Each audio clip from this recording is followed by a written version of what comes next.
everyone, myself Dr. M. Lakshmi Prasad, working as an Associate Professor in the Department of Data Science in Institute of Aeronautical Engineering, Hyderabad.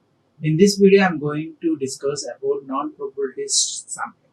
So in previous video, I covered some of the concepts what comes under probability sampling. So now I am going to cover what are the non-probability sampling techniques. So already you know that sampling is the process of selecting the observations to provide an adequate description and inferences to the population. So sample is nothing but a unit that is going to be selected from the population and which is going to be represent the whole population, and main purpose is to draw the inference. So why sampling and what should be the sampling rate for frame? So sampling frame is nothing but a list of population from which the sample is chosen.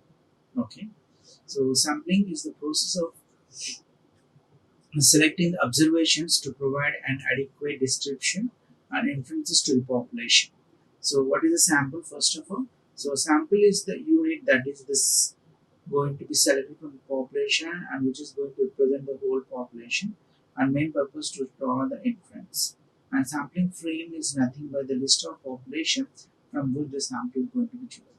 Suppose this is the population initially I have, and this should be the sampling frame, and this should be the sample. So how the sampling will be? So sample is going to be drawn from the population and from the sampling frame, and what we call it as sampling process, extracting the sample from the sampling frame of the population is nothing but a sample, and this sample is going to be inference of this population. Okay, so what the sampling population is means what you want to talk about, that should be the population, and what actually observed in the data is nothing but a sample. So the sample may be of different types like homogeneous, so where when able to extract only single from the population, then it should be treated as a homogeneous population, homogeneous sampling. And heterogeneous means we can able to extract the multiple units from the population, then we can able to treat it as a heterogeneous population, heterogeneous sample.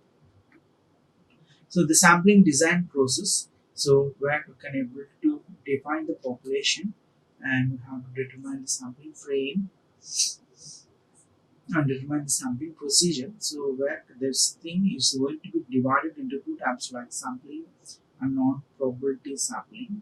So probability sampling means simple random sample, stratified sample, cluster sample, systematic, and multi-stage sampling. When it comes to non-probability, so convenient, judgmental, quadrant, so these two are the two different types of samplings it may comes under this. So based on the sampling, we can able to determine the sampling size and execute the sampling design. So see what is that non-probability samples here. So the probability of each case being selected from the total population is nothing but a non-probability sampling. Okay, so the probability of each case which is going to be selected from the population is not known actually. So the units of sample are going to be chosen so basis on the personal judgment or convenience. So there are no statistical techniques is to be there for measuring the random sampling error in the non-probability sample. Okay, so the probability of each case what is going to be selected is not known, and the units of sample chosen so basis on personal judgment and convenience, and there are no statistical techniques for measuring the sampling error in the non-probability sampling. Okay, so we should not use any kind of statistical methods which is going to be used in this non-probability sampling, so in order to find the sampling error like that. So what are the some of the non-probability sampling techniques we are going to see now is convenient sampling, quota sampling, judgmental sampling, snowball sampling, and staff selection sampling. Okay, so these are the different types of non-probability sampling, so that is going to have in that non-probability sampling like that. Convenient sampling, what should be the convenient sampling? So quota sampling, judgmental sampling should also be known as purposive sampling and snowball sampling and staff selection sampling. So these are the some of the different types of samplings which is going to have. So very first thing is that convenient sampling. So what is the convenient sampling here? So the convenient sampling involves choosing respondent at the convenience of the research. Okay, so non-convenient sampling involves the choosing of respondents so at the convenience of the researcher. So what are the advantages or disadvantages of this? So advantages is that so it should be very low cost and extensively used, and disadvantage is that variability and bias cannot be measured, projecting data sample just not satisfied or justified, and restriction of generalization.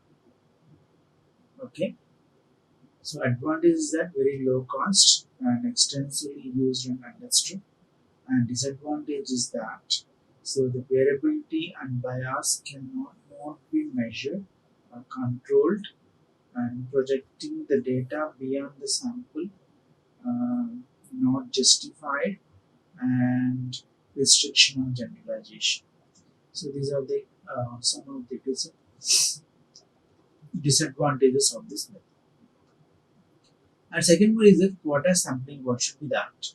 So the population is the first segmented into mutual exclusive subgroups. So just as in stratified sampling. So how the stratified sampling is to be done. So only this the first segment into mutually exclusive subgroups is going to be used. So the advantages is that so it is going to be used when research budget is limited and very extensively understood, and no need for list of population elements. So okay, so when this sampling is going to be used, so the main advantage is the research budget. So that research budget is very limited and very extensively used and easily understood, and no need of list of population elements. And disadvantages. So when it comes to disadvantages, the variability and bias cannot be measured, controlled, and it should be a time consuming, and projecting the data sample not justified. Okay, so the population is that for the first segment, which is going to be in mutually exclusive subgroups such as stratified sampling. So advantages, so it is going to be used when research budget is limited and very extensively used and understood, and no need for list of population elements. When it comes to disadvantages, so the variability and bias cannot be measured. It should be time consuming, and projecting the data beyond the sample not justified. And next one is judgmental sampling. So here the researcher is going to be employees or one expert judgment.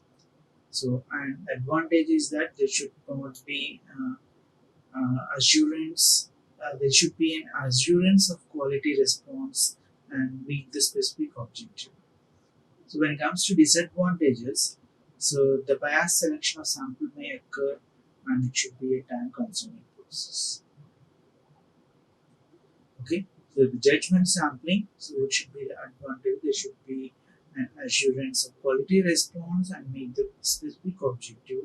When the disadvantage is that so the bias selection of the sample may occur, and it should be a time consuming process. The next one is snowball sampling. So this is the research is going to be starts with key person and introduce the next one to become a chain. Okay, the researcher starts with a key person and it is going to be introduced the next one to become a chain here. So advantage is low cost, and it should be useful in the specific circumstances for locating a rare population. And disadvantage is that it should not be an independent, and projecting the data beyond the sample not justified. Okay, so the researcher is going to be starts with a key person and introduce the next one to become a chain here. So the advantage should be a low cost and should be useful in specific circumstances and for locating the rare populations. And disadvantages, so it should not be an independent and projecting the data beyond the sample is not justified here. And next one is self-selection sample. So here, so it occurs when you are going to allow the each case usually or individually to identify their desire to take part in the research. Okay, so it occurs mainly so when you're going to allow each case, usually individuals to identify their desire to take part in the research. So the advantage is that it should be more accurate and it should be useful in specific circumstances to serve the purpose. And disadvantage is that so it should be more costly to do advertisement and mass left. So these are some of the disadvantages. So for this implementing this sampling, so you need more cost so due to advertising and mass also should be left here. And is that advantage is that so it should be more accurate and it should also serve the purpose. And next one is the sampling errors. We'll see now. So till now what I said should be non-probability sampling like that. Uh, what should be non-probability sampling? So the probability of each case which is going to be selected from the population is not known and the units of sample are going to be chosen so based on the personal judgment or possibly on the convenience. So there should not be any statistical techniques for measuring the random error in non-probability sample. So non-probability sample means so here the convenience sampling, quota sampling, judgmental sampling, snowball sampling, and self-selection sampling. So let's see one by one. So already covered that. So convenient sampling involves more choosing respondents at the convenience of the researcher. So the advantages should be very low cost and then extensively used and analyzed. And disadvantage is that so it should be variability and bias cannot be measured and you will control itself. And projecting the data beyond the sample not justify and restriction of intervention.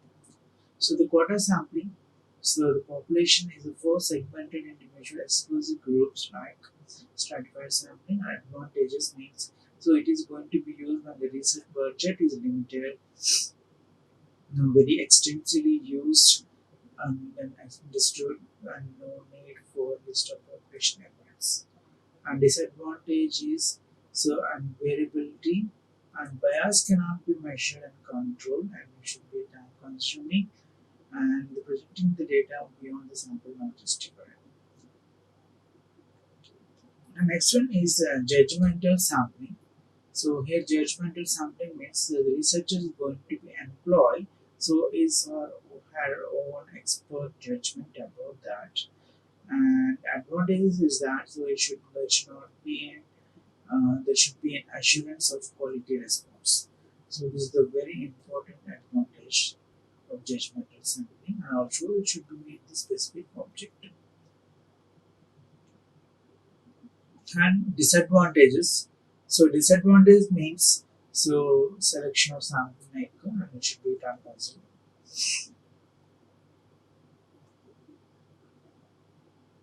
The next one is snowball sampling. So here the researcher is going to be starts the key person and introduce the next one to become a chain.